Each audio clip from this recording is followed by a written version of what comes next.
At 7 o'clock, on order the regular meeting here at the City Council of City Ranch Pass, Center West Cleveland Boulevard, January 18th, 7 p.m. All please rise for the invocation, please. Lord, we'd like to give you thanks for the youth today. We ask you for your guidance and strength as a community and as council people to do what's needed to do what's right for the community here. We ask you to watch over our people that feel ill. We ask you to watch over the ones that take care of the ones that are feeling ill. We ask you to watch our children as they grow up and succeed and move forward in their lives. We ask you for everybody just to think about it and pay it forward. If we all just work together, things can work out. We can do this in your name. Amen. Amen. Pledge allegiance to the flag of the United States of America and to the republic for which it stands, one nation, under God, indivisible, with liberty and justice for all.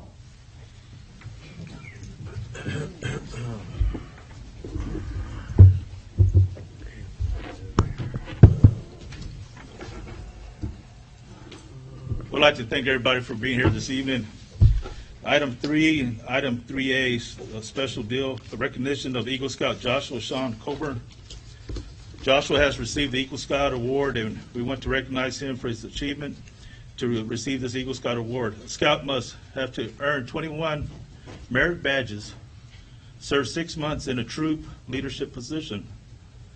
He also has to plan, develop, and give leadership to a service project for any religious organization and any school or community. A Scout also must take part in the Scoutmaster Conference and successfully complete an Eagle Scout Board review. The Eagle Scout Award is the highest rank in Scouting, with fewer than 4% of all Boy Scouts reaching this rank as Eagle. Josh has received this award from the Boy Scouts of America, and we are very proud of what he has done. And we present a certificate of recognition for him this day. If you can come up, please, Josh.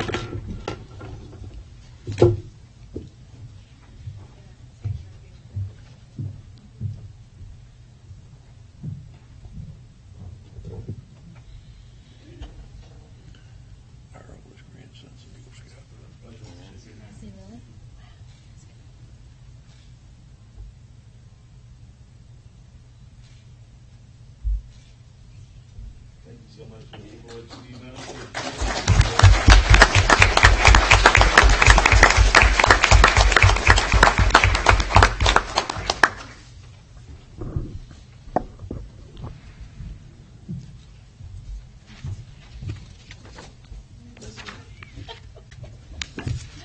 Like Vicki was saying, we also like to thank Laura, because it takes role models to help raise the community, and she's done a fine job for her grandson there.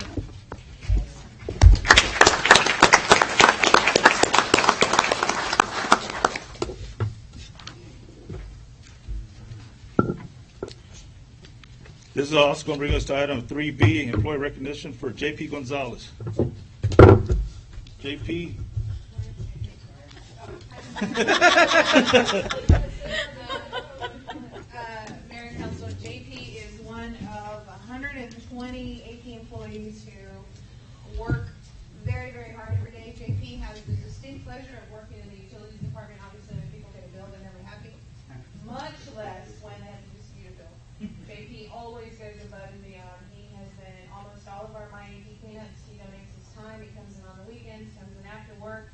If I'm sending 3 o'clock text messages, JP's usually responding, so is Donna. But that's just the caliber of staff that we have, and JP exemplifies that. So I'm very honored to give JP our employee recognition.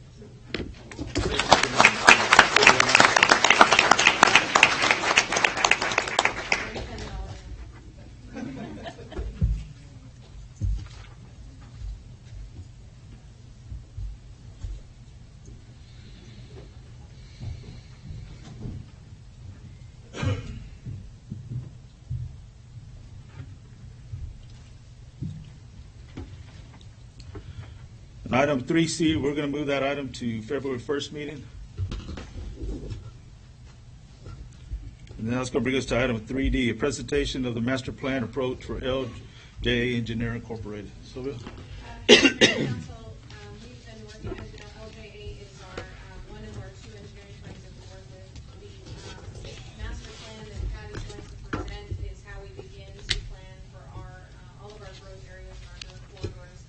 I've asked Pat to plan so that we're able to pay as we go, pay what we can afford, and all of the building blocks build on one another. So that's what it's going to present.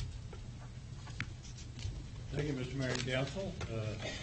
Several months ago, Sylvia asked me to put together a master plan or an infrastructure plan, a guidebook, a map that you could follow for the future. A map that would show you where we think the growth corridors are going to be, what type of growth patterns, the growth rate, and then how to support that growth with infrastructure. So if we can go through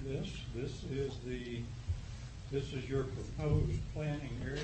This doesn't work too good on the TV screen, but the purple area. Tito, will you mind? Could you move that TV just a little bit so the audience can see it? Is your mic on, Pat? I don't know, is it? Thank you, sir. I'd like the council and the audience that, I think Aransas Pass, we get mistaken for a small little town. Our entire city limits are in that purple. That is what we have to manage. What's in the yellow hashed area is also Aransas Pass. That's our extraterritorial jurisdiction. So when we say master plan, it's encompassing all of that planning area. The hatch mark area is a little hard to see, but I need to point at it. Purple is the city limits, the yellow is your extraterritorial jurisdiction, but the hatch mark is the land area within the ETJ and your city limits. So the master planning wouldn't include all the water area, but it does include the causeway out to Fort Aransas. So what is included in the infrastructure plan? That's the next slide.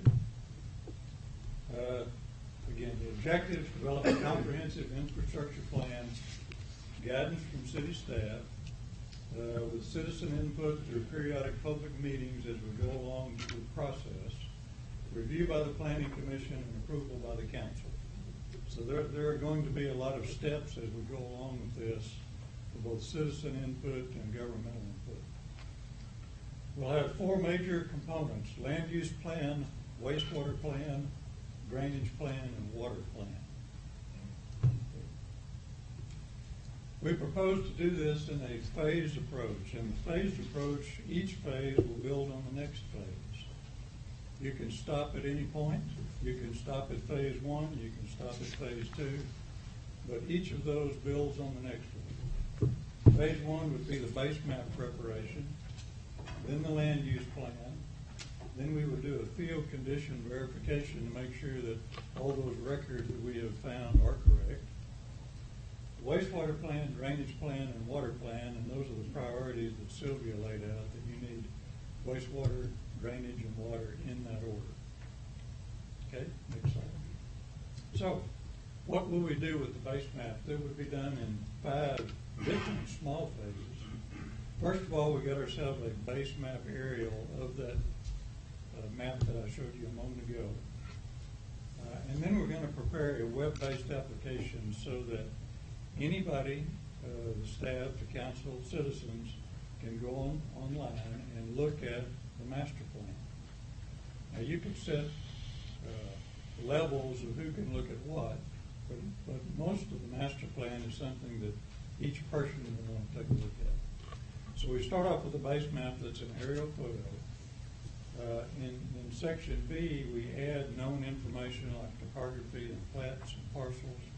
We might even add some values, get from the tax office.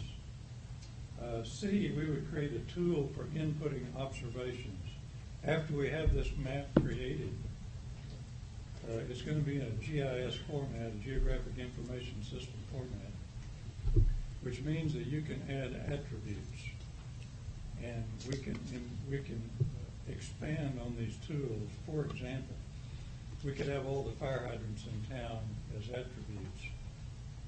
We could put on there when that fire hydrant was made, who made it, when it was installed, the last time the fire department ran a flow test on it, what those tests showed you.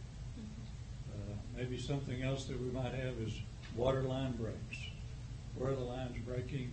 When were they repaired? How were they repaired? All kinds of things that can be added onto. We would not do all this in the beginning, but we would create a tool so that that could be done. And what all could be added is kind of up to your imagination. But it's also would be up to your staff to keep up with it, to make sure all the data is correct. Item D, we would put in any existing system mapping that you have, and you have a lot, water and drainage. We would add all that in. And then we would go to the field and do observations to make sure that if the water map showed it's a 100,000 gallon water tank, that it is. And if it's a 20 horsepower pump, then it is. If those sorts of things, we would really not do a condition assessment. We would just make sure that what's on the maps are validated so that you have a good base map to start with. And that would be phase one. Phase two is to develop a land use plan. First of all, we would put the existing land uses and zoning that are in your system on the base map. This base map, by the way, the GIS system, we start with the base map and then we start adding layers to it. Those layers are invisible to the user, but you could turn off, for example, the water system and turn on the wastewater system. You could turn on where all the fire hydrants are or turn them off so that you could see what you're looking for. We would then develop proposed land uses and zoning by working with your staff. We would develop expected growth patterns and rates. And then we would use that to compute what are called LUEs, living unit equivalents. One living unit equivalent is typically a 3-bedroom house with 3.5 people in it. I don't know why 3.5, but 3.5. And so if you're in an apartment, your LUE count is a fraction of 1. If you're in a big house, it is a multiple of 1. So we create those LUEs, and that's the planning document for your drainage, water, and wastewater master plans. While we're doing this, each time we do one of these plans, we'll have public meetings to get input and to show the public here's where we are, here's what we're thinking. And then once we get through public meetings and get it the way we think we need it, then we go to Planning Commission for review and council for approval. Phase 3, we may need additional field verification depending on what we find in the records. And if I could use an analogy, looking at your records and putting the information from your records onto the base map is kind of like the doctor taking your temperature and thumping your chest and taking a look at you. If we decide that we need to do surface surveys, where we need to go out and verify locations and types and elevations, that might be analogous to getting a simple X-ray. And then the next and final step would be subsurface surveys, where you actually dig a hole in the ground with hydro excavation to verify location of lines underground, to verify type of lines, how deep they are, how big they are. So that's sort of your CAT scan of utilities. We'll do that if we need to, and I'll show them that they're optional. We may need to do some of it, we may need to do none of it. It just depends on what we find in the record. Phase 4 is a wastewater plan. We would take the base map, or the map, and we would determine loadings based on LUEs, living unit equivalents. We would then determine location and sizes of the major gravity mains, lift station, and force mains, taking into account, of course, where you have them now. But we're planning for the future. We would determine location and size of the minor gravity mains. And then we would develop an implementation phasing plan. We've already established growth rates and patterns. And then we would come up with a phasing plan. Which lift station needs to be built first, which trunk line, which will be the most economical. Again, public meetings, P&Z review, and council meetings. Okay. And then the drainage plan, phase 5. Phase 5 drainage plan, we determine runoff, rainfall runoff, again, based on the land use. Determine the major drainage basin, location of the major open channels and large underground pipes. And then the minor systems, Again, we developed implementation plan based on growth patterns and rates and vetted all through public and P&Z and council meetings. And the water plan, similar thing, develop water use based on LUEs, come up with the sizes of transmission mains, pump stations, storage tanks, minor system mains, growth rates and patterns, and public vetting. Okay, this is the phased approach, and again, I said that each phase will build on the next, or you can stop. Probably a lot of it's going to be based on budget, and I'm going to show you the expected budget. This first slide shows you the expected budget if we did not do the field verification, if we did not do the surveys or the subsurface utility investigations. We would start off with phase one. We're estimating that the base map preparation is about $221,000. Again, you can stop there and you have a great base map. The next step would be the land use plan, $65,000. The orange line is the phased estimate for the fee, and the maroon line is the accumulation of the fees as we go along. So the next phase three, in this slide, I'm showing you that on phase three we would do nothing. We would say at phase one that we found all the information we needed, and you don't need to go to the field to do any surveys or SUE, therefore there's no cost associated with it. We move on to phase four of the wastewater plan, about $101,000. The drainage plan, which is the most expensive one to do because it requires a whole lot more effort, $372,000. The water plan, $117,000. For a total of just under $900,000 for all four phases: land, water, wastewater, and drainage. Again, you can stop at any part of that and pick it up at some point in the future. And then the last slide is the same thing with phase three added. If we had to do surveys and SUE, that's a $580,000 item because it's very labor intensive. And the total cost of that plan would be somewhere near 1.5 million. We're not doing everything with these plans. There are a lot more that could be done in the future.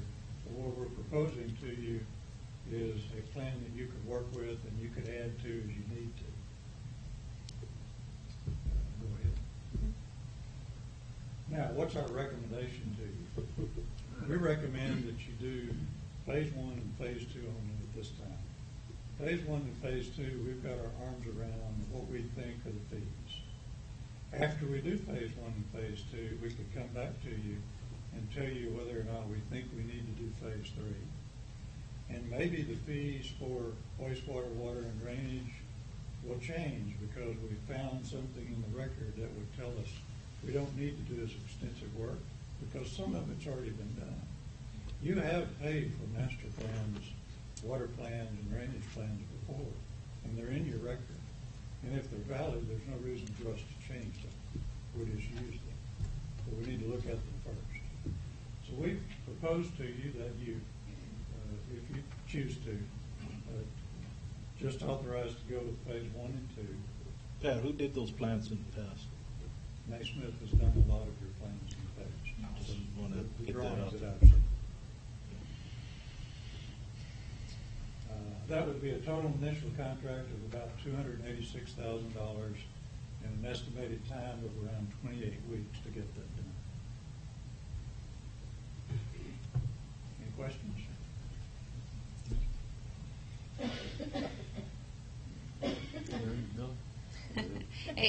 It's an overwhelming amount of information. I will tell you, because we don't have a complete scope, a complete base map. When we start talking about our areas like 13th Street, when we start talking about our areas on Pompano or Bay, or those places that are suffering right now, Pat's group and LNV we have general engineering services agreements with them. we're using up billable hours trying to resolve a little problem for that immediate point of time, when the reality of it is, if we had a better workable set of information, problem resolution would come much quicker. We are operating a lot in the blind. The city has paid, prior administrations, we've paid millions of dollars for plans. I cannot tell you where those plans are. I cannot tell you how workable those plans are, and I can't tell you the validity of those plans. There are some things that are shown on the plans that field work has shown are not there. There are some things that are shown that were proposed, field work has shown they're not there. So, a lot of times staff is operating in the dark. That's where all the field verification comes in. Exactly. Pat, our discussion has been, we do have staff that can perform a good portion of that. How much, with everything else that we've got going on, is to be determined. So some of what Pat moved into phase one, and we talked about water, drainage, and water. Water lines are a lot easier to run because obviously you can go a certain and then you need a valve and so on. Wastewater is a little harder. You've got depth and things to work with and capacities. But drainage, the drainage basins around here, because the water table is so high, it's very intensive. So we just kind of said, all right, in order of importance, but it's such an important problem with the FEMA and the flooding that we have that leads into this, we all know about the infiltration in our wastewater system that gets inundated. So which is the lesser of two evils. And unfortunately, the wastewater and the drainage are just as important, but we had to pick which one do we start with first. So, And if you want to change it, we can, once we have the base maps and the land use plan, we can move those around. If you decide that drainage is more important now than wastewater, we can start with it. I think we need to have something, a base to know what we need to go and what needs to be done. What we need. Some of the funding, what I'm going to bring back to council is we are in a position, our bond rating has improved. I'll probably come back to you with a recommendation that we refinance some bonds at a lower rate that would free up money to pay for this and some of the needed improvements and not cost us any additional in the budget. So it's through savings. We've got some things in savings from prior bond savings, but we're saving those for actual infrastructure repairs. So I will come back to council in by the next council meeting with a funding plan and then seek council's recommendation on where we're going to go from there. Thank you, Pat. Thank you. Thank you.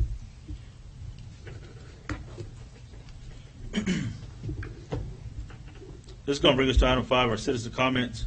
Please limit your presentation to 3 minutes and state your name and your address for our recording. I now declare citizen comments now open. Chapo, Council. My name is Howard Gillespie, Lieutenant Commander, United States Navy, retired, 30 years of service. I'm also the mayor of Ingleside on the Bay and have been since 2008. I live at 801 Sandpiper, Ingleside on the Bay, Texas. I'm also a candidate for County Commissioner Precinct 4.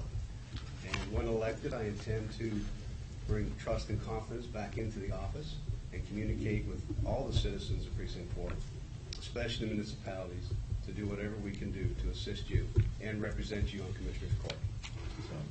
So, my number's on the card. I gave you my resume also. So any questions, just give me a call. Thanks, Thank sir. you. Thank you. Good evening, Mayor, Council, Richard Gonzalez. I used to live outside the city limits, but I don't anymore. I call my community Walmart Heights, and I'm at 119 Denny Pat Lane. I'm here to open up a door of opportunity for our future. We're talking about development, and over the next 50 years, our children that are 8, 9, 10 years old will be in our seats. And Andrew Fitzpatrick is the CEO of the former Boys and Girls Club of Corpus Christi, which is now the Boys and Girls Club of the Coastal Bend. They are in an expansion mode to look to expand to Santa Cruz County. They have already talked to 2 other communities, and I feel Aransas Pass is in great need of this opportunity. We have few existing buildings that could probably be remodeled to facilitate the need with a gymnasium, a meeting multi-purpose, little divided rooms for the computer lab, the library, and so forth, unless the old school board, the school administration building could be looked at. I know it's a historic relic. But if new infrastructure needs to be, a new building has to be considered, I think we're in a great opportunity. We have ingredients right now in our community. The Chamber has the Youth for Progress, which they are now trying to turn into a year-round program. having the Boys and Girls Club of America come into our community would add an asset and give us a tool that we don't have. Looking at new infrastructure, we're looking at creating new partnerships between the school district, the city, the county, depending upon where we choose. And bringing up a related point, I probably need to email you the 5 letters that I have from one of my classes on an example of how historically we have not paid enough attention to our youth in this community is the lack of sidewalks on Demery Lane. Connecting now, we have a highway now connecting our communities, but we have had no sidewalk for years, forever, connecting Lazy Acres, kids walking with, thank goodness they walk in groups because they're looking over their shoulders for traffic. When it's foggy, it's even more dangerous. The traffic is only going to increase with 1069 development. That sidewalk needs to be in a safe manner for the students to be able to walk freely and safely to school. So again, we have a history of oversight for our youth. We need more youth programming. Andrew Fitzpatrick is, I'm here on his behalf. My Science and Spanish Club Network program exists because 40% of our city is in the water and we embrace Redfish Bay. And I had my program at the Boys and Girls Club in Ocampo and Palacios on the Tres Palacios watershed for 5 years. I now have a small grant to bring that program to the Boys and Girls Club in Corpus. I go there on Mondays. I go to the Robstown Boys and Girls Club on Wednesdays doing coastal environmental education program. We are trying to develop a model that sets Aransas Pass in a position to bring that coastal environmental education program through the Boys and Girls Club. So I asked, Philip Hyatt grew up as an alumni of Boys and Girls Club in Imperial Beach, California, or Imperial City, whatever it was. Anyways, I've seen some of you out in the community. I've talked to several other key people to plant the seed, and I would welcome an opportunity for Andrew to come and give an official presentation. Thank you. Thank you, sir. Is there anybody else? Yes, sir. My name's Tim Jolly with TJ's Machine Shop. I'm at 1862 FM Road 2725. I don't know, is this the time you would like us to speak on the annexation? You can. There is no action item today on annexation. Oh, I thought we were here to No, there's executive session. You're welcome. Well, I'd like to make a comment, and I would like to thank you first to taking this under, to be able to look at this proposal. I'd like to also add to it that, to me, I think it's a very good win situation for all of us. We're going to divide up into 2 districts, 1 and 2, which will really be 1 district for everybody that's under $1.5 million in property, and that'll be that tax basis there. Then I've also even went on my own and talked to the other bigger business, and said, they need to get together and do another district too. Then you have the big boys, Gulf Marine and Redfish Bay, and that could be a 3rd district. And then that way we could all work together, and a lot of us could be happy. But this proposal that we have that we've written up here, us to pay 25% of the tax, and then we still stay outside the city limits. I think it's another lady will come up here and speak more about how many people, for just for a minute, how many people are here for 2725? We had a pretty good turnout tonight. Yes, sir. Thank you. Thank you, Tom. What Mr. Jolly is referring to, Mayor and Council, is the item that's on executive session is industrial district agreements along the corridor. There's been a couple of things bounced around. Obviously, council still has to take it under advisement and vote. Therefore, nothing is on the agenda today. What we have been discussing is, in order to avoid annexation and get to a point where they're paying their fair share at 100% larger industry, and what that means is that the council's intent is not to kill industry in that area. In fact, we have things we have to take care of along that area. So I think most of the folks here, I don't know if you guys visited, Mrs. Segovia and Mr. Jolly have kind of taken the lead. So have you've expressed that to most of the folks, so everybody here understands this is kind of not an item for action tonight, but council has to take it under advisement. And on the first, Whether we pursue annexation or not will be determined. Can you clarify that? Is February 1st going to be when you're going to vote on annexation or more consideration? February 1st would be the date annexation is voted on. And what can we do before to, Tonight, council is going to take it under advisement. There are some items that the council has to discuss behind closed doors, and there will be an action at the end of executive session tonight. and how are we going to have some input into that afterwards? Are we going to- By the February 1st meeting. By February 1st meeting, it's going to be too late Well, to vote. on the first, council could vote not to pursue annexation. And how do we have an input before that? Right now. Amelia Segovia, 1386 FM 2725. And as Sylvia, city manager, just stated, she had a meeting with us last week, and everything she said is what we were talking about. We had a smaller meeting among ourselves and discussed. You gave us a letter to work with that you would share with council your thoughts, what you just expressed. One of the things that was indicated is if we picked up a certain percentage of signatures of everyone on the east side, which is the water side where all the industries are, that we or you could put it into the annexation and just redistrict us, a district within a district, which she verified could be done. So if we're able to do a district within a district, our goal will be to do that. We'd be willing to pay the percentage, the 25%, our share, to stay in the same status we're in of being county and not be annexed. Right. So we'd like that to be considered, and if there's anything else we can do prior to that, let us know and we'll meet with you. Yeah, tonight after council has a discussion and they vote, you will have an opportunity. Okay. I don't want folks to believe, I don't know how much you've shared with them on how much we've discussed and what the real issues are in terms of industry paying its share and who hasn't and who has.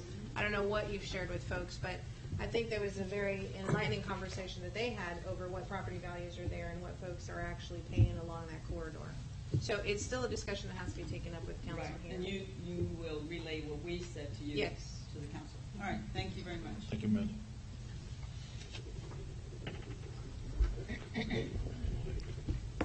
Donald Brummett, living 902 South Wright. The concern is the parking, that P and Z voted against lowering or narrowing the parking spaces.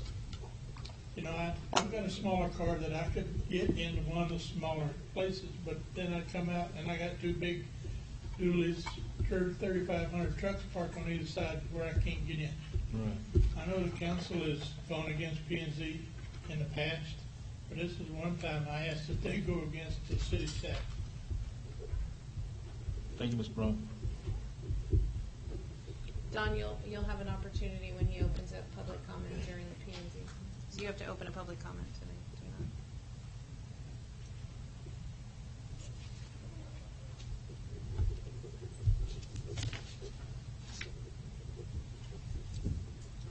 Good evening. My name is Paula Stone. I am here with 2725, but that's not what I wanted to talk about in just a second because it was enlightening to look at the plan, and I wish I could say I was more up on it. I haven't been. But I want to just throw some thoughts out really quick. First off, I do live in the city limits. My husband and I own property on 2725.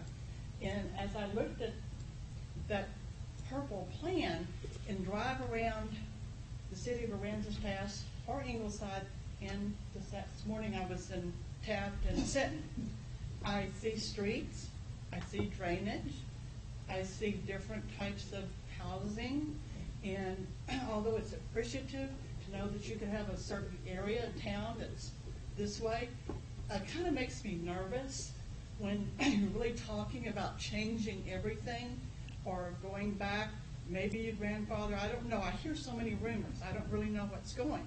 But I do know, and I want to make sure you understand this, that there are certain parts of town, and I'm going to use Highland from South Commercial to Avenue A, which is in the city limits. Am I correct? Well, I'm also your person that's been doing your city elections for 4 or 5 years, and every single year, I have to track down voters who live there and can't vote because until we get somebody to prove that they really live there. So you have little minor things scattered like that all over the city, little pockets. And I keep thinking this big picture, maybe you need to stay within your confined city limits that you have. I kind of see this, line going south towards Beasley and north, Staff Street and here, and there's little pockets, okay? And it seems to me like you really need to spend some time taking care of that property, because if you're going to be in a city, then you want your police, you want this, you want that, you want your water, your sewer, your parks. And if you can't furnish that in a reasonable length of time, then I have to wonder how you can do something for 2725, which is very clearly industrial with little houses here and there. And so, and also I'll give you another example of a problem, because we happen to own half interest behind our current property, and the other half interest, you can't get in touch with those people. You know why? Because the Lineberger Barger can't find them to serve them with a tax notice. They owe $29,000 worth of taxes. And you want to bring that into your city and you can't even collect it? I mean, I'm just telling you, and half the time it's underwater. So I think you need to think really carefully about what you're going to be doing in those outer regions. I think you need to be asking yourself, can you really deliver the city services? I live in the city limits. I live 300 foot on a dirt road. When we bought it 10 years ago, we were told it's never going to be paved. It's right next to a lift station. Every time the trucks come, they do this. They completely squashed, the culverts there, and I have an east pond that fills up. Well, I'm not saying you don't care. This is an example. I think it's really important that you need to be looking at inside the city limits. And I think we need drainage to be taken care of. I think everybody in here can tell you, you drive down certain parts, it's underwater. So let's take care of the stuff that's inside the city limits and think carefully about all that planning that y'all want to do outside the city. I think you need to be very careful about bringing people in, because I keep hearing all these rumors about other places. But, there's a lot of things that need to be fixed inside the city limits. What I currently see is city limits. So, and I did use certain personal examples. I could have gone to Sylvia, and I can still do that and complain to her personally. But I don't expect something to happen. I don't expect my road to get paved. But you know what? I'd be willing to pay to have it paved. Okay? So that's all I ask you is to think carefully. I would personally love you to fix your problem about who's in the city limits so that when they can vote, because you're annexing a large area, and those people out there will be able to become registered. I mean, they're already registered voters if they have done the paperwork, but they're going to move on to your city, and they're going to have a right to vote in whatever city elections, school, some of them already are in the school bond, whatever school area. So I think you need to think carefully about what you do with your extension of the city limit. Thank you. Thank you, ma'am.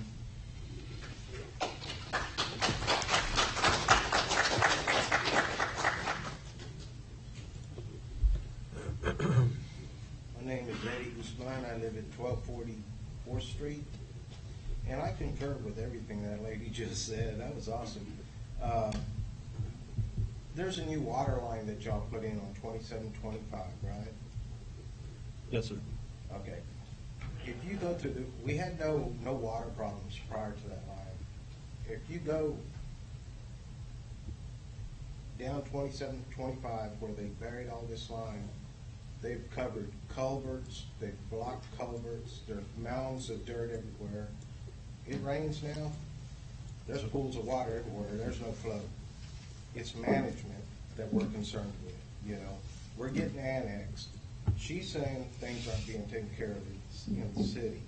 Now you're going to come out to where we're at, do these projects with no real oversight. Obviously, there's no checks and balances here to make sure that you're getting what you're paying for. And I'm a little concerned with it. I don't have a problem with being annexed if I get something for my money. But if I don't get something for my money, that's when I have a problem. Yes. You know, and I see a lot of things that are happening in the city where it's just poor management, poor oversight. You also have to understand too, a lot of the stuff that you've seen in the city has been there prior.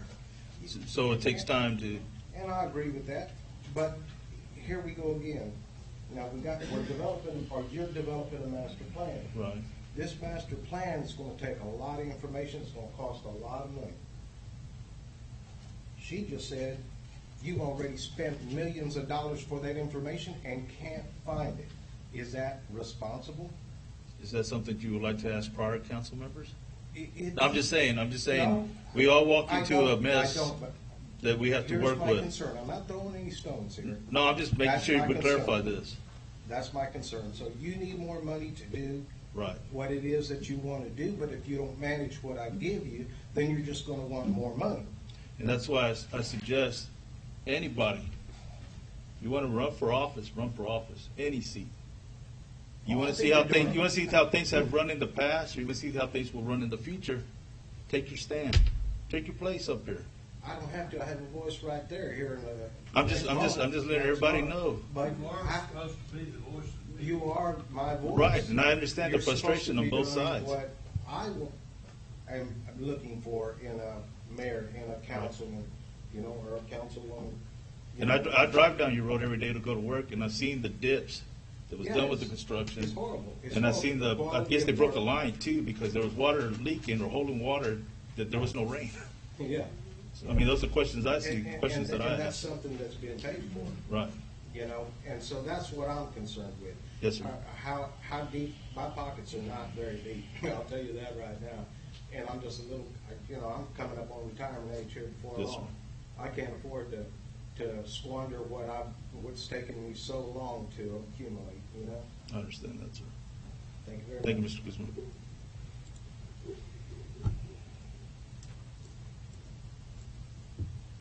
Is there anybody else who would like to make a statement or comment during citizen comments?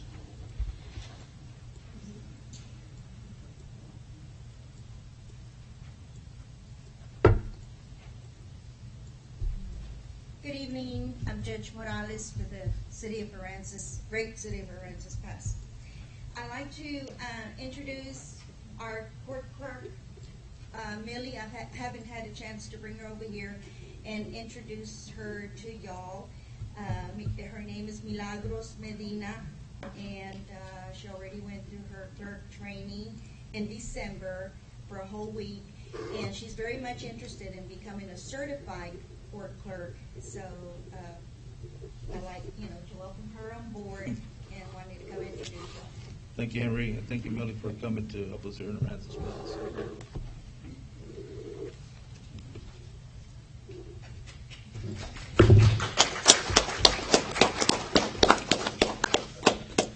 Let me make a comment that Yes, she's sir. doing an excellent job already.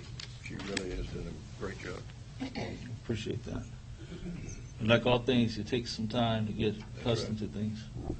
Is there anybody else who'd like to make a citizen comment? If not, this will close our citizen comments. We'll continue on.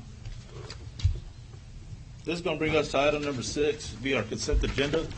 All of the following items of the consent agenda considered to be routine by the city council and will be enacted with one motion. There will be no separate discussion on these items unless the council member so requests. If a discussion is desired, that item will be removed from the consent agenda, will be considered separately. Item 6A will be the special meeting minutes of December 14, 2015, and the regular meeting minutes of January 4, 2016. I'll make a motion, we approve the consent agenda. I second. All in favor, say aye. Aye. Aye. This brings us to item 7, consider and act on city manager item. Sylvia? Mayor and Council, the item before you first is the awarding of the official newspaper. We did go out for RFP for the City of Aransas Pass. I will tell you that the statute requires us to publish notice in a newspaper of regional circulation. We went out for RFP in hopes of getting the best advertising cost, because it is very expensive to advertise for zoning cases annexation cases, all the other public notices that we do. We received 2 bids from 2 local papers, the Aransas Pass Progress and the Coastal Bend Herald. The Coastal Bend Herald came in at a lower bid. The bids are presented here. So the council tonight, the action is to award the bid to either the Herald being the low cost or the Aransas Pass Progress. Is there any questions of council? So just have a question on the progress of circulation that they gave us. Is that just in Aransas Pass?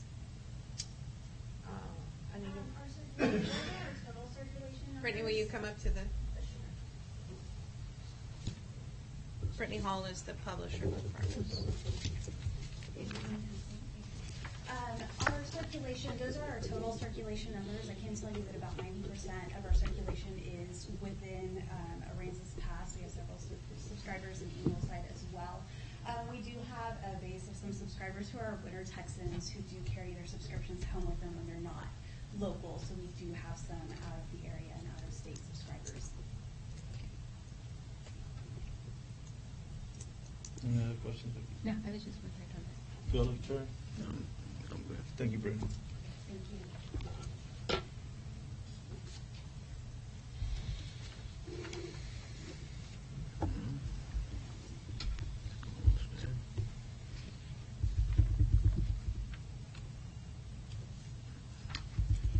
A motion time. Given with the information that's given to the council, do I hear a motion for approval to go with the recommendation for the Herald? Yeah, I'll make a motion. We go with the Herald for the official newspaper.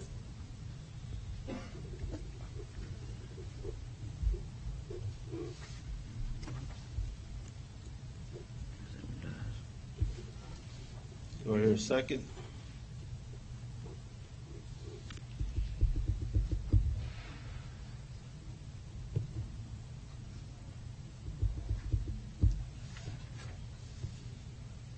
If I don't hear a second, then do I hear a motion to go with the Aransas Pass Progress? The motion dies for lack of a second there. Okay. So what will be the favor of the council on this item, 7A?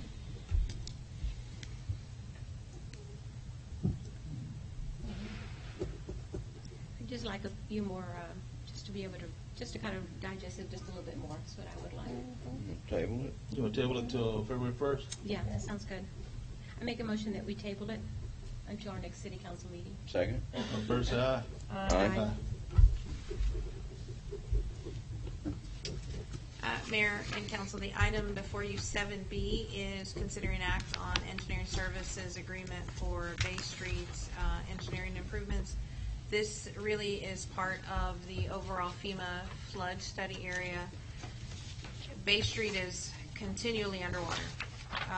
Bay Street and 13th Street are 2 of our drainage projects for 2016. The Bay Street has required a little bit more substantial because divers have had to go in. There are exchange pipes exchanging the water between the channels and the inlets, and so the construction plans that we have for Pelican Cove don't show some of these plans. So we're going to have to do a little bit more extensive study. We have some preliminary drainage information. We have some preliminary drainage drawings, but I can tell you, nobody would have liked the immediate drainage solution. So we are asking LJA to go back and study that a little bit further and to give us a responsible solution there that will not only address the drainage, but it will also keep into account that our levee is now a natural valley, and that's one of our major floodways.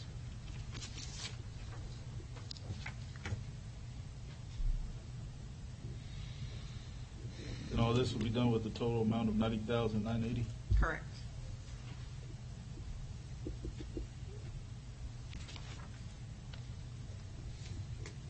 Okay, well, I make a motion that to approve the engineering service agreement and professional service agreement with LJA Engineering, Inc. for Bay Street engineering improvements, not to exceed $90,980. Second. All in favor, say aye. Aye. Aye. Mayor and Council, item 7C is consider an act on a request from the Aransas Pass Little League in the amount of $5,000. There has been recent criminal activity that has resulted in the Little League not being able to provide the necessary supplies for a 2016 season. The league has approached the city for assistance. I will tell you, I've had concerned citizens raise the issue as to whether or not the $5,000 is a reasonable expense, and what that does to open up the city for other leagues requesting the same type of assistance. The staff's concern was, given the oversight of the funds, how would we ensure that this didn't happen again? We've been working with the Little League president, who's here, Tito is here, to answer any questions. I think a reasonable compromise would be a zero interest loan, similar to what we did to the chamber for the Christmas tree. Right. Which ensures the taxpayers of Aransas Pass get paid, and the Little League is able to continue their 2016 season.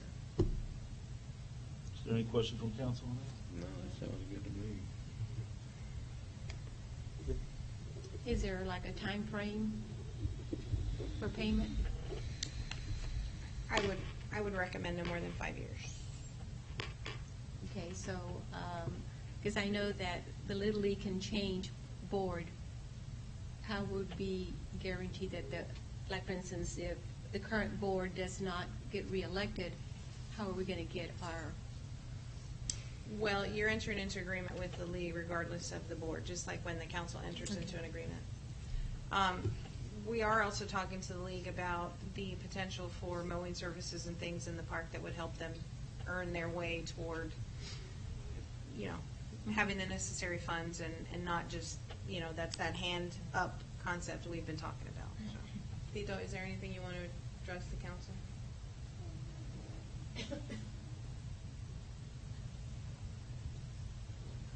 Tito?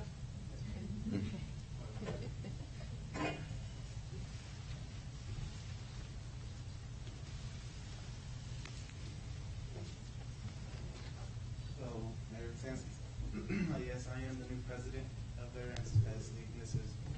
She's been with Sylvia. She's been with us for pretty much a long time. 5 years for as a board member. And we can, and I guess we still will have to talk about this with the board, but I know your concerns about, how Changes to the board. So maybe if we haven't did our bylaws yet, so maybe if we can put that in our bylaws and get it approved by our board and by the Little League, so we can still continue paying that off. So I think this is going to help us out a lot.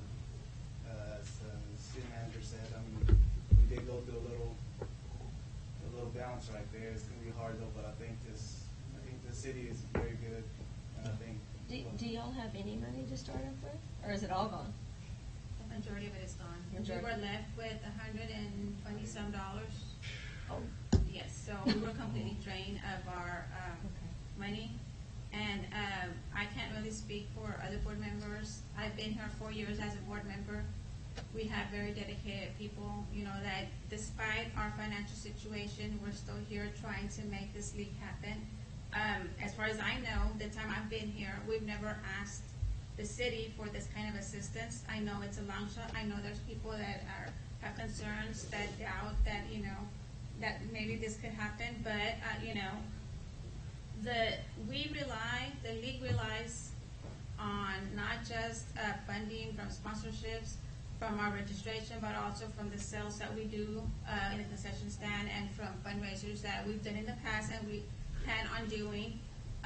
This happened, we need to move forward with this. This is something that we are here to provide for the children in this community. And if we can't do this, then what avenue are we leaving our children to do? When does the league start? April 2nd? Roughly. Late March, early. Okay. Right. We need to start registering children. A lot of the board members have had to incur personal expense. We've had to, out of our own pockets, come up with money to start So some of the paying. money that was taken already was the sponsorship money that y'all had already collected for this season. Is that what I'm, yes This or was no? money, no, not entirely. Last year. This is money, So yes. who is collecting the sponsorship money for this year? The board, we have a designated person and that we use that money. The money that we get from sponsorships is to defray the cost. We have to pay our charter, we have to pay, expenses, we have to buy equipment, we have to purchase, uniforms. And so all these costs, I mean, we've spent, it's about $2,000-3,000 for charter. It's another $3,000 for uniforms in the beginning of the season. Equipment, we're talking about $3,000-4,000-5,000. Equipment breaks, we have to replace it. Kids go to All Stars, we have additional expenses. And so, we do fundraisers, like I said. We participated in the Shrimpery, which brought in about $5,000 this past year. And then plus whatever we bring in, I do, the concession stand, I've done it for 5 years. And so we do bring up this money, but at the present time, we have basically no funds to get this started. We dedicated ourselves to make this work, you know, and so we're asking the council, the city of Aransas Pass, to help us out in this situation. Whether I understand if it wants to be a loan, but, you know, this is for our children, basically. It's not for us, it's not for the president, it's not for our board members, it's for the children. Okay, my question is, what procedures or steps has the new board taken to avoid this happening again? What steps, you know, I don't know if you've had a meeting with your board, what steps have you taken? We have taken some steps in financial, like, for instance, that we have 4 people that are on our bank account now. Those 4 people are gonna have monthly statements, not just 2 people, but 4 people. So now you have 4 sets of eyes that are looking at bank statements and asking, okay, well, what did this go to, or what did this go to? So now when you have 4 sets of eyes, any 4 of us can make to see if anything else is being used, not, you know, including Little League. You know. And one of the things that we do require, approval from the board to make expenses in excess of $200. Once the league is done with, which is sometime in June, maybe July, we haven't talked about this, but I think that we can freeze the account to where no withdrawals can be made at that point until the next season starts or begins. That's one avenue that we can explore. I don't think, we've never, as far as I've been here, we've never done it before, but it can be done. These are additional steps that we're taking to ensure that this does not happen again. So, and we will work carefully with our bank to make sure that, you know, and like I said, you know, 4 people, you know, having access, not just access, but keeping an eye on what's leaving, what expenses are being made, any deposits are being done, and all these kinds of things to avoid, you know, this from happening. You have more accountability. Exactly. And also too, if you get a 5-year no interest or whatever from the city for $5,000, I mean, give them some, you know, you have a great season selling or raffles, whatever you're doing. I mean, in turn, you never know, you can probably pay it back sooner. But we're just trying to spread it out a little bit. What I would like to see is, just as a good faith, is providing our finance department a financial report on a monthly basis on where the expenses are coming and going and things. So that way we can have, you know, some kind of track. If somebody comes, something's going, well, no, we're being provided with this. Because I know it's sad to say, but y'all going to be really looked at real. Oh, yes, ma'am. You know, that is so sad. Like, yes, but but I mean, y'all walked into something that y'all didn't know what y'all were getting. Yeah. That's the same thing with me, but I'm willing to take that challenge. Okay. And I'm Well, willing to do that's anything good. and everything I can do. That's and if good. y'all ask for minutes of every meeting, then y'all are gonna get minutes in every meeting. Yeah, no, my conversation with Etho had been, well, since, you know, we have a fiduciary responsibility if there's monies outstanding. So transparency, if we get an open records request, we should be able to provide their minutes and their meetings and things, similar to the Housing Authority and everybody else who asks for money. But if they don't have a change in their bylaws yet, I would ask the council, if we tabled this to February the 1st, is that sufficient enough time since your season doesn't start until? Because I think you guys still need to go and talk to your board and get some bylaws approved and things. We've been working on the bylaws. We just, as a matter of, you know, I mean, everything, that will be updated. And Yeah, so if we table it to the February Okay. 1st item, that gives them a chance to get things in order.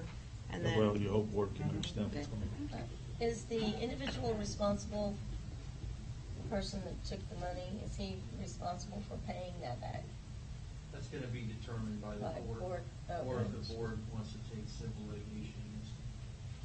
There's an ongoing investigation, and so, at this point, we really don't have much So which information as one far as cancel? what actions will be taken, but the league has, we know, charges have been filed, and so we will, hopefully, we get a positive outcome, but, at this time, we do need some assistance, so. Well, I'll tell you one thing, given the situation y'all are in, I appreciate y'all doing that for the kids and community, because a lot of people say, I'm not gonna take a chance. So, it's an uphill battle, but it's well worth it for the kids. So I thank y'all for that. Hopefully we get together, you can get together with your board and let us know something, then we can move this to February 1st. So I appreciate y'all taking time to come up here this evening to bring it up. Thank you. thank you. Well, I'll make a motion, we table item 7C. I second. All first, say aye. Aye. Thank you. Mayor and Council, item 7D is one of my favorite topics, flood maps. The city of Aransas Pass sits in 3 counties, Aransas, Nueces, San Patricio. Right now, we are required to adopt FEMA maps that become effective February 1st. That is required by federal statute in order for us to continue in the National Flood Insurance Program. The only maps that are ready are the Aransas County maps. The counties must adopt the maps before municipalities in the jurisdiction do. And at this point, Aransas County is the only area that's ready. Nueces County and San Patricio probably in the next 12 months. So the ordinance that's before you is, must be amended a little bit, and we need to say, as prescribed in the Flood Insurance Act in areas approved by Aransas County. Because our San Patricio maps and our Nueces County maps are gonna go back to the old map. So we will in essence be working off of 2 map sets.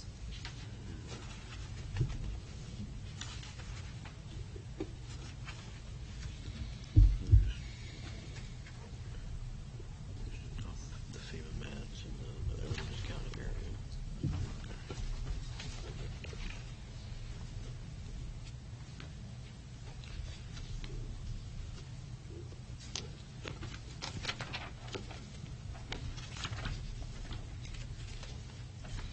Do I hear a motion for approval for item 7D?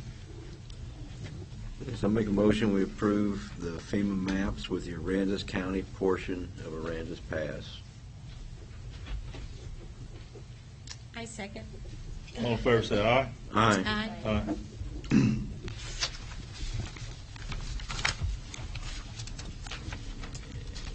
Item 8A, Sylvia. Considering that. Item 8A, I have Sarah Lee, our Community Enrichment Director, who loves to put things together for the community and the kids. She has the funnest job in the whole city, although she doesn't sleep very much. We're proposing an Easter egg hunt for the kids at Community Park this year.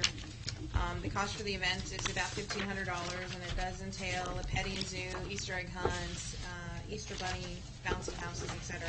We have corporate sponsorships in the amounts of $1,000, so we're asking for city participation of $500. Is Sarah going to be wearing the bunny suit? But there will be a bunny suit. Okay. I ordered it for you. Whoops.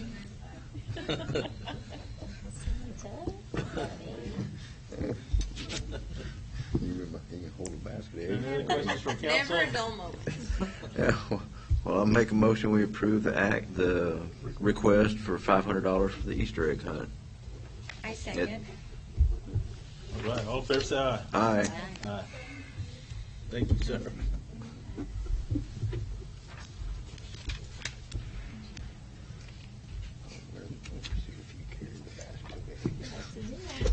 This brings us to item 9, consider that development services, which would be Public Works. Mrs. Saldana.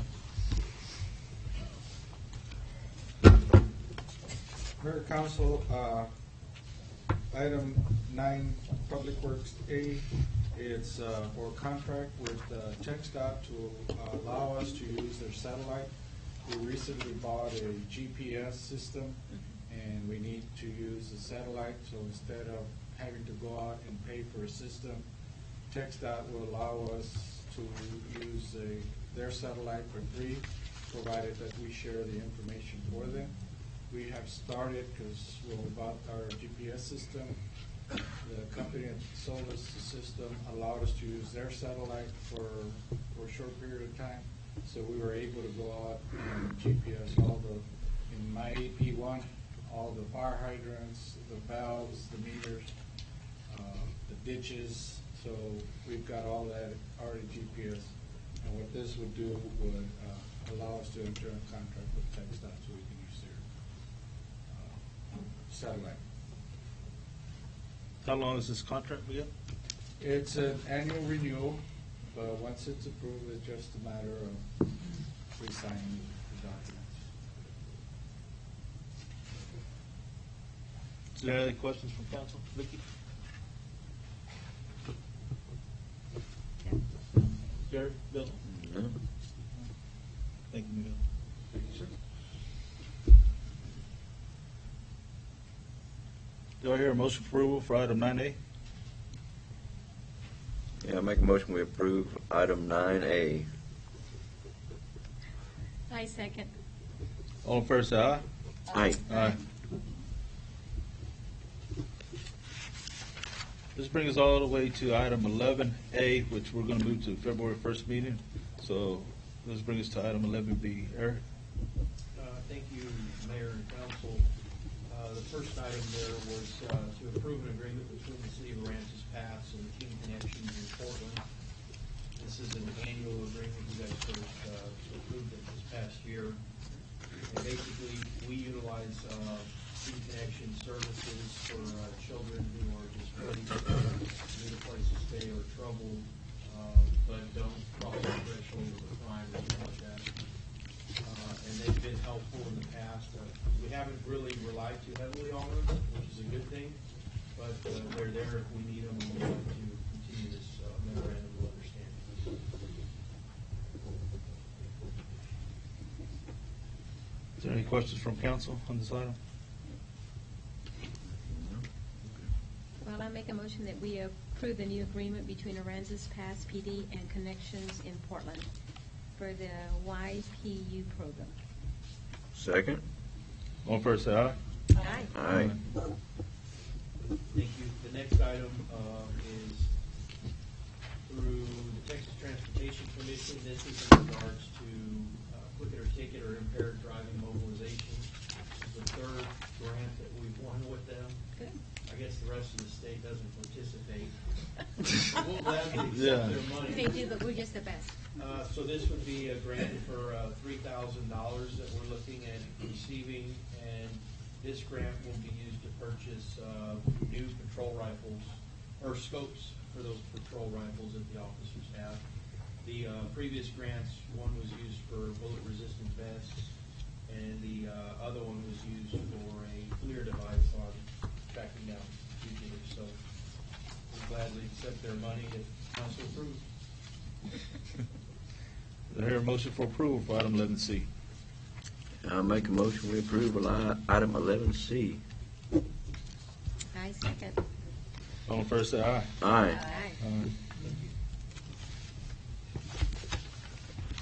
This will bring us to item number 12, consider an act on the information technology items, which would be item A, consider an act on accepting the Verizon quote for our PRI telephone service. Sylvia? Mayor and Council, I actually have Jeff Martin here who can prepare the item. Excellent. We are in the process of changing phone systems. I don't know if council is even aware or the public's aware. We have so much going on. Sometimes I will pick up the handset and I cannot get an available line.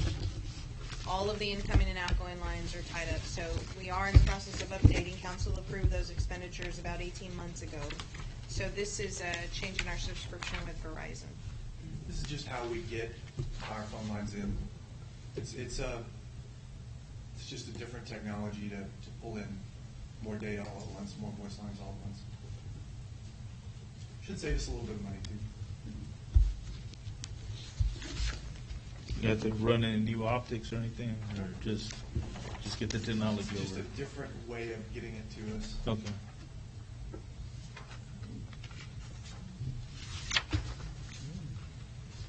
So the cost is it eight? It's in the, Is it $827? Is that what, okay. It's a one-year contract or multi? it's a 3-year contract, and that's the monthly charge. Okay. And now I think we're paying over $1,000 a month for the same number of lines. Correct. It's like going to Walmart and buying a 24 pack of water bottles for drinking, and instead you buy it in a 3 liter, a 3-gallon jug. You know, it's the same number of voice lines, but you're buying it in one big piece.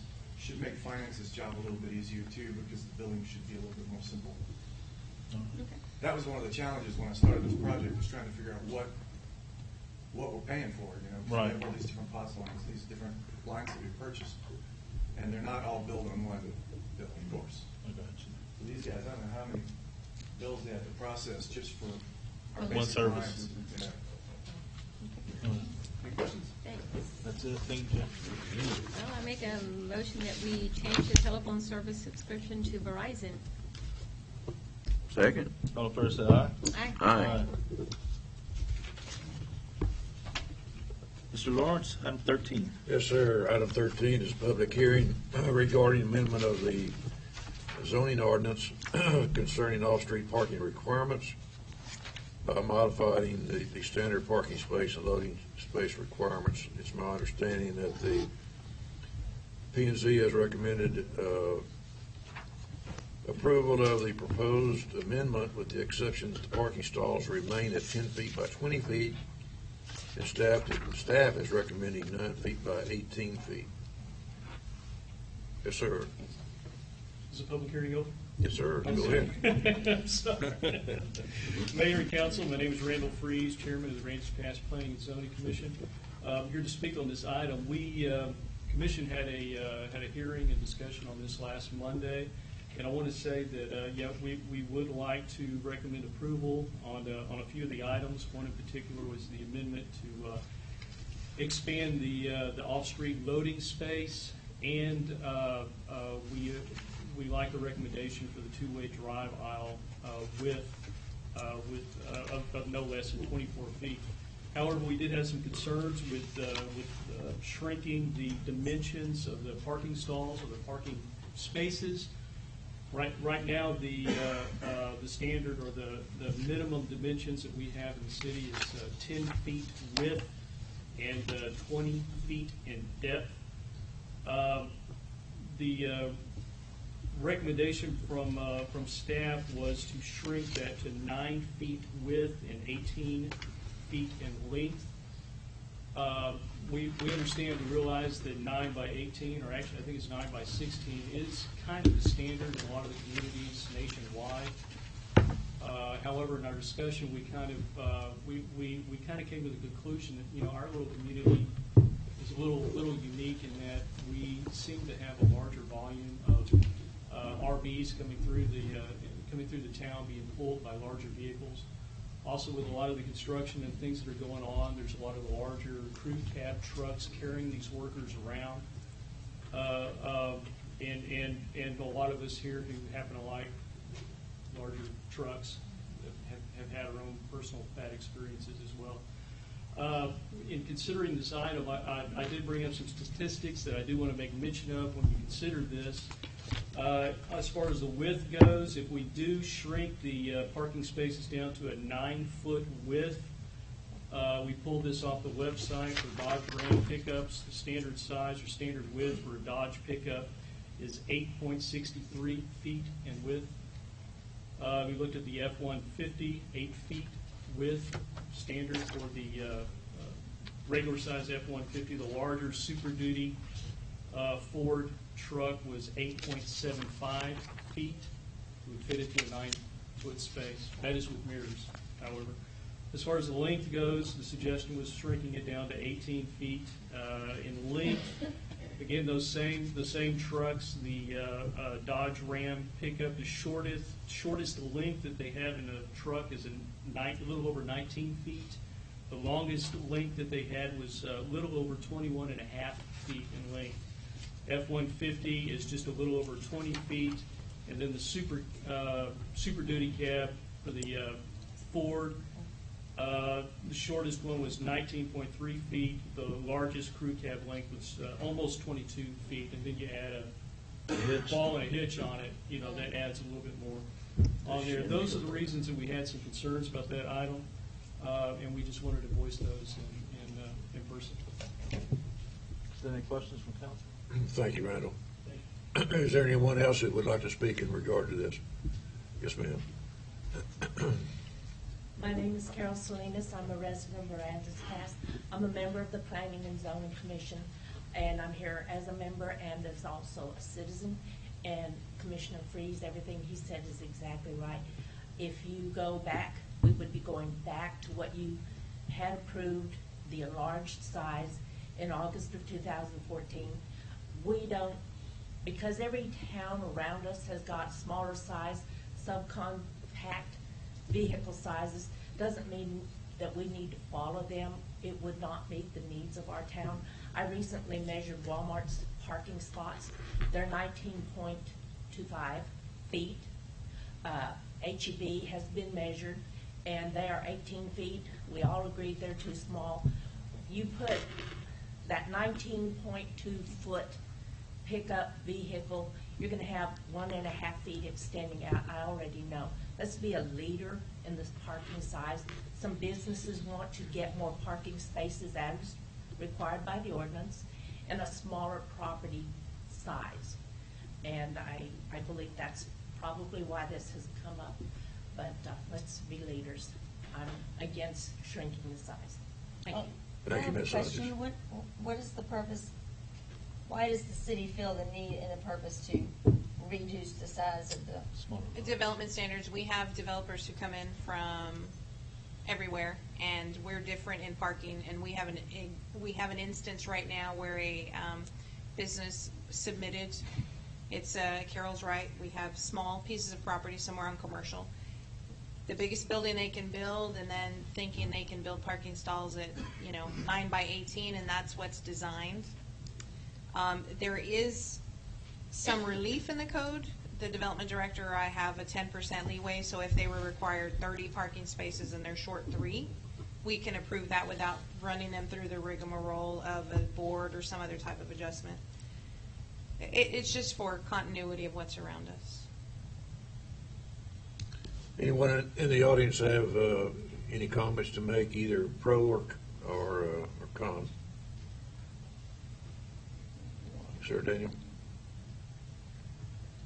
My name is Daniel Jimenez. I live at 140 North Arch Street. I would support the recommendation of the planning and zoning because I do own a 3/4 ton crew cab, and my truck would not have a place to park with anything attached. Because I'm fit. Thank you. No, that feeling. Thank you. Anyone else? Yeah. Every one of our vehicles is oversized. The ones that aren't have to take a deep breath. I'm Raymond Stone. I'm at 201 West Roads, and I have designed thousands of engineering spaces, and I'm an engineer. I design primarily buildings, but with every building job I do parking lots, and I will tell you that 9 feet is too narrow. If you put the cars in 9-foot spaces, you're going to have a lot of dents in the side of your vehicles, and people aren't going to be very happy. I would highly recommend, and I haven't. We used to do 9-foot. The architectural graphics journals allow 9-foot, but we quit doing that 5-10 years ago, and just too many messed up vehicles, and you don't get very many more parking places. You really don't. You've got, you get 10% more, and for small installations, we're only talking about 20, 30 parking places. It's not even significant savings in space. That's all. Thank you, Mr. Stone. Members of the council have any questions or comments? I was wondering, is this going to stop maybe things that we're going to lose some development because of this? Just a question. No, it just will add another layer of approval in order for, because they'll have to go for an adjustment or a variance, right? And in order to get before the Board of Adjustment, it can't be a self-imposed hardship. So I'll give you the example of a business on commercial that's having the existing problem right now. They designed the building, they had improper building design basically, and they're short more than 10% of their parking spot. I can't even take them to Zoning Board of Adjustment because it's a self-created hardship. They poorly designed the building. So we run the risk of not giving a building a certificate of occupancy at completion because they can't meet the parking requirements. Yes, sir. My name is Victor Lamas. I live on 123 4th and Campbell Street. Another thing to consider about the bigger trucks, I know we mentioned for Super Duties. I don't think he considered the dualies because they're wider than what he was suggesting. Also, the wingspan of the doors. So whenever you open up the doors, if you put those two trucks like the same thing next to each other, they're going to hit each other regardless of how where you park it. And if you make them shorter, another thing that's going to happen is a lot of people don't know how to park. Yeah, they'll either take up 2 spots or they're just parking sideways. And there's some people that don't even know how to park correctly. They're all crooked because they're in a hurry or something. So it's just going to create a lot of hassle for everybody. So it's just not smart at all. Okay, thank you. Lowe's. and Lowe's, I'm glad you brought that up because Lowe's was built to the national standard, 9 by 18. And so is HEB, and we all hate parking at HEB. The solution that I would offer to the council is that we amend then the required number of parking spaces per business. I don't want us to get in a position where we have a building ready to open and we can't let them occupy because they don't meet the code. How many parking spaces are needed? How many is it short?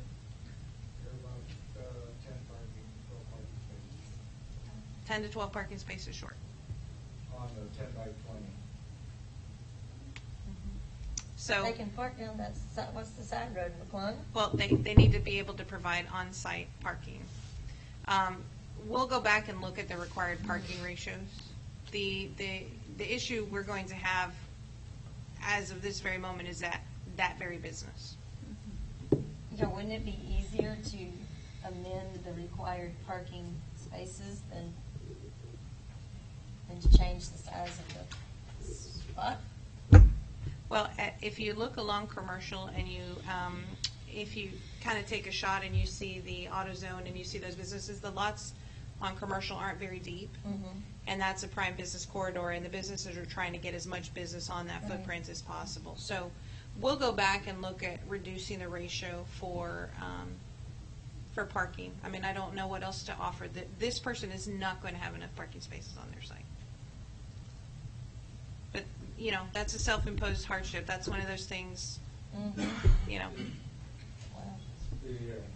Excuse me. The other thing you also need to consider when we're looking at this specific site is when we impose the current regulations, they're going to lose more because I think this parking is now going to extend into the drive. The So drive-through? that's going to narrow the drive, and that's going to make it, now you're going to have the drive extending into the drive-through lane, which is going to, I mean, it just snowballs. So why can't you have a parking space anywhere from 9 to 10 foot and 18 to 20 foot? Why can't it be within those perimeters? Why does it have to be specifically? It can be done that way, but I can guarantee you that 9 times out of 10, they'll pick the smaller one because they can get a greater number on the site. And I would tell you, we'll let the business determine whether or not, you know, their customers want to do that. But, you know, they're going to try to squeeze in as many as possible. I think the better alternative is to go back and look at the uses and the required number per. Because it also requires, the 10 by 20 will also require more land. this property would have to buy more land to put their 10 by 20 parking spaces on the size of building they have, which would increase their costs. Thank you. So it can't be an option. They can have 9 by 18 or they can have 10 by 20. It can't be an option. I think if you mix the two, they're gonna. It's gonna be short. Yeah, they'll always pick the smaller one. The other thing that we could propose is the council gives staff more than 10% leeway on parking. I mean, we have 10% leeway on development standards. Like I said, if they're required 30 spaces and they're short 3, that's, Well, yeah, I don't want to do that either, but. we'll bring back an alternate recommendation. So can we? Well, let's do this. Let's close the public hearing. And table it? How's that? Sounds good. And y'all can do whatever you want to do. I'd like to go home today. Sounds good.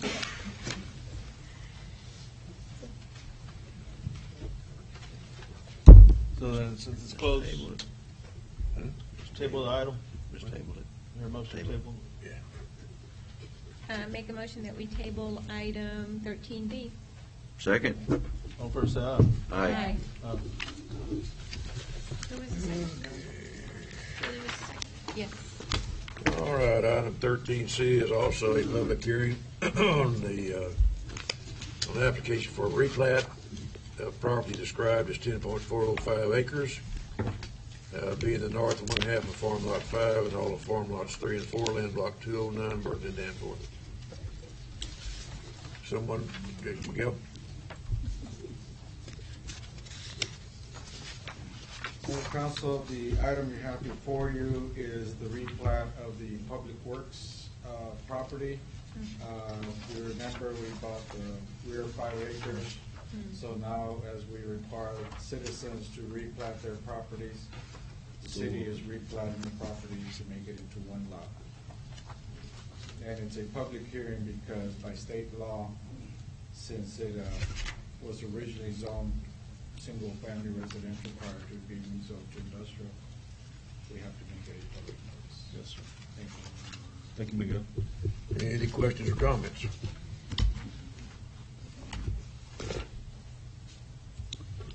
Seeing none, then I declare the public hearing closed. I hear a motion for approval for item 13, what is it? 13D. 13D. I'll make a motion, we approve 13D, the replatting of the city of Aransas Pass for the property described as there. Second. All first, say aye. Aye. Item E is a public hearing regarding the amendment of the zoning ordinance, Section 10, subsection 300, by defining manufactured home, mobile home, and modular home uses. You're on. You just get a chair then, Jed. Mayor, Council, the items before you is just simply a definition, what those three uses, the definition, differences between a mobile home and a manufactured home. Manufactured home is those structures that are HUD approved, that were constructed since after June 15, 1976. And those are permitted in areas where mobile homes by the local municipality allows them to go. The third one is a modular home. A modular home is also known as industrialized housing, and those modular homes can go are allowed anywhere a single family on-site built home is allowed. So the only thing that was going on this portion of the hearing is the definition of those three items. Yes, sir. There's no changes to anything else in the zone. Any questions or comments? Anyone in the audience have any questions or comments? If not, then the public hearing is closed. I hear a motion for approval for item 13F. I'll make a motion, we approve item 13F. I second. All fair say aye. Aye. Ms. Carrillo, item 14. That's actually a police chief item. Eric's got updates to provide. On my AP? My AP phase Oh. two. Could be Eric's. You're not going to get out that easy. The staff has completed the first section of my AP. I'm trying to find my Games and File for. Our second section of my AP will be in the area behind City Hall, bounded by We are in our side of the ball. north side of town, this particular area. So again, we'll start with the public hearings, we'll start with notifications to the residents, again, do a sweep, continue. We had very positive feedback on my AP1 with all of the changes, all the cleanup. The dumpsters were used extensively. The staff, the construction of the street, the reconstruction of some of those streets. We did have a little bit of a glitch on one of the street sections. It has gone back and been repaired. It is a learning process. Like I told the rest of the residents, we could outsource all of the street repair to the cost of billions of dollars, or we could let our staff put that machinery we bought to use. I think it's a win-win for everybody, and at some point we're going to get through the whole town quadrant. The next item that isn't on your agenda is we're having a push-in ceremony. The truck finally arrives, the fire truck finally arrives, and we will, on January the 23rd at 10 o'clock in the morning at the fire department, we will have the invocation and the blessing of the new fire truck. So we're asking the public and the council to be there. Our new fire chief, Mr. Cox, will be there, Sparky the mascot, etc. And then Monday is the next sit with Sylvia. It's at 6:30 at I Love Noodles at 1119 West Wheeler. So again, chance to have an opportunity to sit, discuss any issues. No item is off topic. I have a question. When was the last time, if you have this answer, the last time the city bought a fire truck, a new fire truck? More than 20 years ago. How more than that? I don't have the answer right offhand, Councilmember. Okay. And what's the next phase going to start on? My AP starts, when we start the public notices for my AP phase 2? The public notices will start in February the 3rd.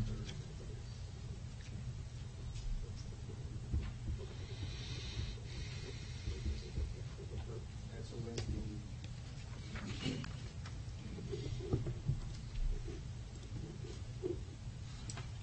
Any other questions from council? All right. And we'll turn it over to Mr. Eric Blank. Thank you, council. I won't bore you with going tit for tat on these, but there's nothing really remarkable as far as stats. Never seem consistent.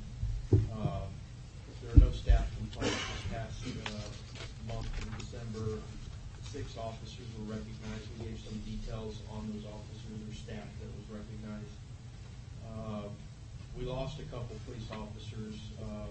Ronnie Owen left us, and he was a stat producer, so I imagine we'll see it declines next month. But he left Portland. He was basically born and raised there, and that was his goal. He got married, and he's buying a house. He wants to be very involved directly with his community. Can't fault him for that. Our other officer, Nicholas Harwood, who was our dog rescuer, jumped into the harbor and saved that dog. He left and went to Memorial Villages. He's chasing a woman. I hope to see him back someday soon.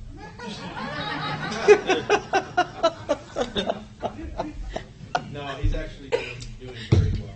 It's his fiance. Yeah. Anyways, nothing much more remarkable than that. There are a lot of notes, and like I said, I don't want to read them all on here. One to comment on CID, Gilbert Zamora murder case. There's some steam behind that. We're hoping that maybe we can, push it over the edge and get some closure on that case. It's over 10 years old. Wow. And, I was pretty shocked when I come over and I found that we actually have a few either murder or missing person cases that are grown cold. To me, is when I was a detective, it makes me sick thinking of having an unresolved case at that level. So, anyways, we are revisiting some of those cases, and like that one, we may stats are already published online too. They auto-publish during the council meeting, so everybody can go online and see them. And next month I'll have end of year wrap up with you. Good deal.